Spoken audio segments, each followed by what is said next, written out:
Hello, ladies and gentlemen. Welcome to this afternoon show. I'm going to call this video Modern Lifestyle. Is it a good thing? You know, back in the 1800s in America, nobody had cars. The typical household, they lived out in the country or they might have lived in the city, but even the cities were different. There was no electricity. Uh, Toward the late 1800s, they had telegraph, and they did have electrical wires running in the telegraph office, but nowhere else. Everything else run off of lamps and candles. People use candles at night, you know, or lamps, oil lamps. They had gas lanterns on the walls inside their house. Didn't have modern light bulbs or anything like that. And a lot of the farms, their implements, the farms were not big like today. These big industrialized farms we have today with the great big tractor that runs off of. The tractor has to be hooked up to the internet. It won't even start the engine on a lot of these things now. They're making things so, but I'm getting sidetracked. The tractors, they didn't have tractors even. They all had small farms, and the reason why they had to have a small farm is they had to plow it sometimes with a team of oxen. They'd have two oxen that would pull the plow, or sometimes they would have a horse that would pull the plow. And generally, unless they had a team of oxen, they couldn't plow more than one or two furrows, 3 furrows at the most. I think a team of oxen could pull a 3 furrow plow, but that would be one of your bigger farmers. He might have like 100 acres. Most farms were only like 20, 30 acre sort of deals.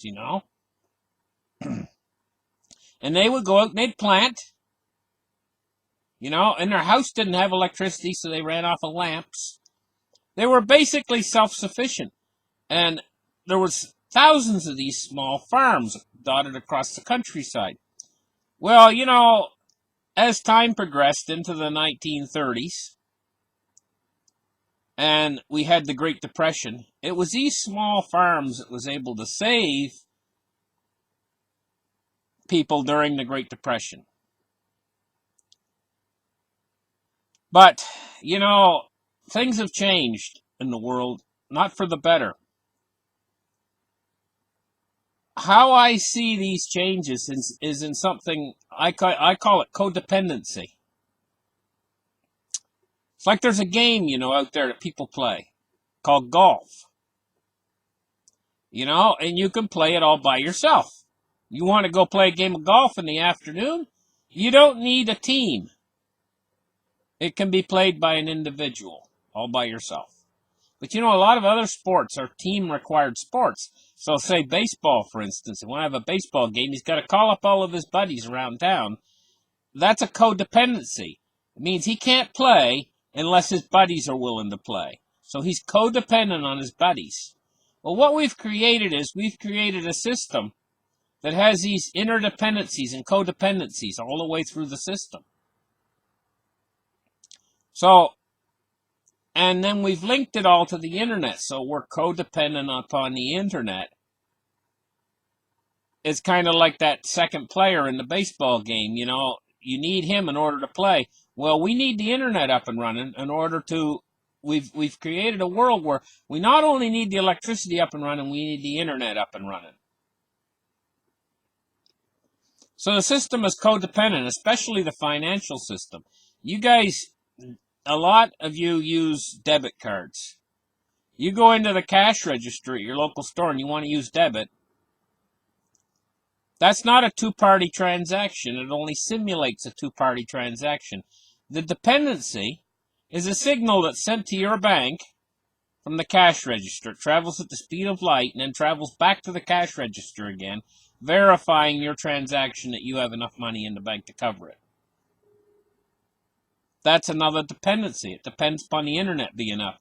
Have you ever seen a day when you go into a particular store and they got a little sign there that says, "We only take cash today, debit's down"? You're like, nowadays you just go to the next store or you look and see if you have enough cash in your pocket to cover the transaction. Right? Can you imagine a time if the internet were to go out and nobody would take anywhere, would take any transactions except with cash, well, a lot of people now, they don't carry cash. What are they going to do? These are these codependencies. So one system depends upon the next system. The farms are all going this way. Not only that, we have big companies like Monsanto who are creating seeds that won't function unless other certain things are in place. In other words, you cannot create seed from, you have to have their seed in order to create your next harvest. They have to supply you with seed. So you're dependent upon them to provide you with seed, because if you try to grow your crop to create seed on your own, your crops won't make seed for the future years. In other words, these are seeds that won't create a furtherance of the crop that you're trying to produce. See, in the old days, they'd plant a crop, and they'd always plant a little bit extra that they'd let go to seed, so that they'd have seed for the following year. Now you can't do that. Now this is creating another dependency. So, what could go wrong? In the monetary system as well, we're looking at dependencies. One thing depends upon the next thing. So if you break one part of that chain, the whole system starts to come unglued. Food production, for instance. You know, in the old days, all the farmers, they used to go in and milk their cow. It's just, and everybody knew how to milk a cow. On the farm, they'd teach the young children, even little girl, or little boy, know how to milk a cow. Nowadays, they got milking machines. Milking machines run off of electricity. Say, well, okay. Well, maybe you got a generator. Yeah, but the generator requires fuel. The fuel has to come from a refinery again. So, what if the refineries can't get oil? Or what if the refineries break down? Well, we got a big problem then. And what if the electricity goes out? Well, we got another big problem. And there's no easy solution because we've made ourselves dependent upon the electricity and dependent upon the internet and dependent upon everything else. I mean, what could go wrong? We've went completely it's just in the last few years, since the computers really started to come along and the internet started to come along. I mean, this wasn't really very long ago that we started to have internet technology, and we started to have an internet that actually worked. Now, I remember back around the year 2000, the internet was a sketchy thing. Nowadays, it's on all the time. Never quits. But we've grown dependent upon that. So you say, well, it'll never quit. It'll never quit. But we are actually, in a way, trusting our lives, because if the internet did go down, if the electricity did go out, and everything were to come to a stop, well, we'd have a quiet world for one thing. But what are you going to do? Because, all your grocery stores out there and everything, they can get cleaned out very quickly with the masses, What about pharmaceuticals?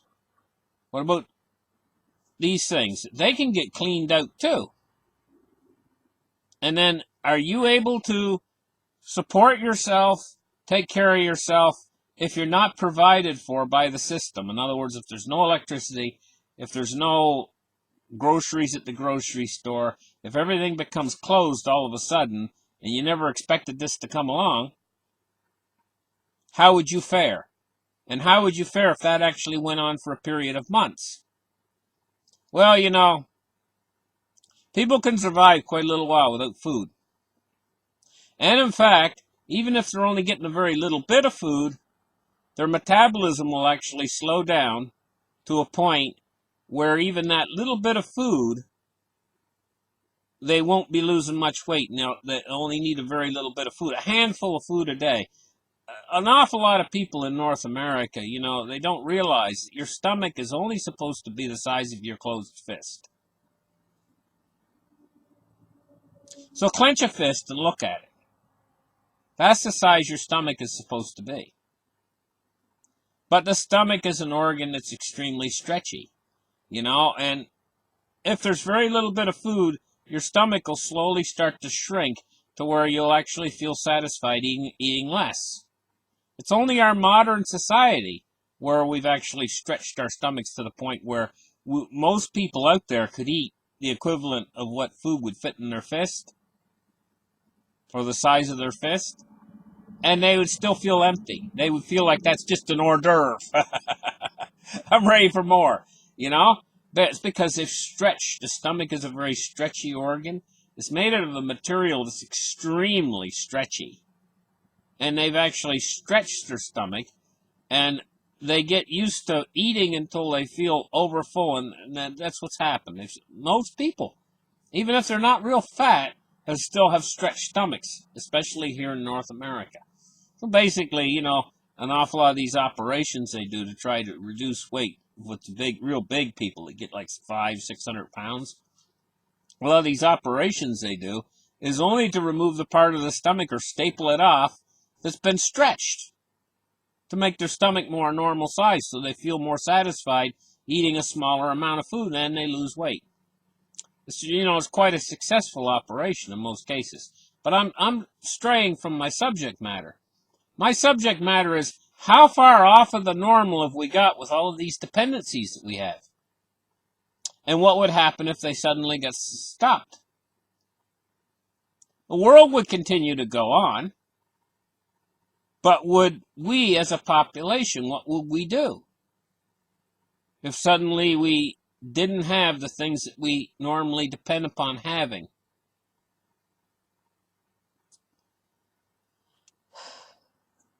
It's a very stressful world out there. You see, all these people are in a hurry nowadays, too. And this is another factor that's come about from our modern society. And you go back into the 1800s, a farmer would get up in the morning, he'd cook his breakfast, maybe on a wood stove. Most times oatmeal, which only took a few seconds. They just get the water would already probably be heated on the stove, and he'd come out and just pour a little bit of water off, hot water, and put his oatmeal in there, and add a little bit of whatever he's going to add to it, maybe some honey or a little bit of creamy milk from his cow, and he'd stir his oatmeal up and eat it, and then his stomach felt full. He was ready for the day. Provided him a lot of very stable sugar to keep his sugar stable all day long, because that's what oatmeal does, But nowadays, what happens? You get a man, he gets up in the morning. He starts the coffee maker. He's got to wait while the coffee maker's brewing his coffee. He's sitting there waiting. Then he goes out and he uses his automatic car starter to start his car out in the driveway or out in the garage. And he can hear it start up, and then he's got to wait while the car gets warmed up, And he gets in his car, and he drives out, and he hits traffic. And then he's got to sit there and wait again. Stoplight. You got to wait again at the stoplight. And then another stoplight. And a third stoplight. Maybe there's 10 stoplights on the way to work. He's got to wait each time at each one. He gets to work, And then his boss says, well, you got to go and get those forms for me down to the such and such office. So he goes down to the office. He grabs one of those little numbers, and then he has to sit there and wait again. You following a progression here in this whole thing? Wait. Where the old farmer lived 100 years ago, he eats his oatmeal, he goes out and goes to work. He doesn't have to wait for nothing. What does he need to wait for? So the farmer, he works all week, he works the next week, and he sees in the newspaper, the farmer from the 1800s, he sees in the newspaper that there's an opera or a circus coming to town. Wow! The circus is coming to town, Martha! Yippee! Wonderful! He's all excited, and they're all waiting to go to the circus. So they head to the circus, him and his wife. Maybe their kids, too. They head to the circus. And there's a big exhibit there. You know, maybe it's a sideshow, a circus sideshow, and he's going to see, he's going to go into the sideshow, you know, and there's a lineup, and he's got to wait there. Well, you know, that might be the first time all year he had to wait. So it's a novelty. It's fun. You know, he can watch the people going by while he's waiting in line, talk to his wife. He's really enjoying his time waiting because it's the first time he's had to wait all year for anything. But let's take our modern guy. You know, he's in about 5 or 6 lineups a day waiting. He's waiting for his car. He's waiting for he's waiting in the supermarket. Wait all day long. Waiting's not a novelty for him. It's a real pain. An absolute pain. It's something that he wants to avoid. It's something he hates. He can't wait until he gets home at night and kick off his shoes so he doesn't have to wait anymore. This is what we've done to ourselves with our modern society. We've created something that's not nice, it's awful. And our old society we had back in the 1800s, they looked forward to the future. They thought, oh, the future's going to be wonderful. We're going to have flying cars, and we're going to have this, and we're going to have that. We're going to have washing machines in every house, automatic washing machines in every house, and we're going to have this and that and everything else. Well, now we have a lot of those inventions. But is it bringing us happiness? Or just exactly the opposite? Now, moving back even further in history, to back, you know, people lived more in tribes and stuff like that, they had most of the day to themselves. They never had to wait, but not only that, things that they needed to do, you know, were very few. And they'd get their things done, and then they could sit in the hammock all afternoon and chat with their buddies. It seems like the more we move into the modern technology, into the modern age, the more we have to service all of these machines that we've created for ourselves. And the more harder we have to work to try to support the things that we're supposed to make our lives easier. Not only that, we've entered into a trap. And this trap is effectively all of these dependencies. Like one thing depends upon another thing and depends upon another thing. Like the horse back on the farm. All it needed was a bit of grain. You know, it never gets stuck. How do you get a horse stuck? Nowadays, you got tractors. The tractor can get bogged down in the field and get stuck. You need a bulldozer to pull it out. There's another dependency. You need diesel fuel. You need a special thing breaks down. You need a special pinion rod or whatever that only comes from China. Well, now you're going to be in a mess because you'll have to make that pinion rod yourself. You know, I mean, the whole thing is starting to come apart at the seams, come unglued at the seams. The people out there, they can't see it coming unglued at the seams, but it's starting to disintegrate. This modern world we've made for ourselves, it's a total mess. And it's only going to get messier as time goes by. So we do have this technological base that we've established for ourselves in the world. And that is important. Those are good things. These advancements in technology are really good things. But what we should start doing is we should start spotting the spots within society where we're vulnerable. Our electrical grids are vulnerable. So what we need to do is put in redundant systems in place to cover those vulnerabilities. Our monetary system is vulnerable. What we need to do is we need to put in redundant systems into our monetary system. And so instead of moving forward all hog into the new world, which could turn out into the new nightmare, we need to stand back for a minute and say, hey, where are we vulnerable? What is the vulnerable places within our society, and what are we going to do about it? This is what we need to do. Listen, thank you guys for listening. Like and subscribe, and stay tuned for my next video. Bye-bye, guys.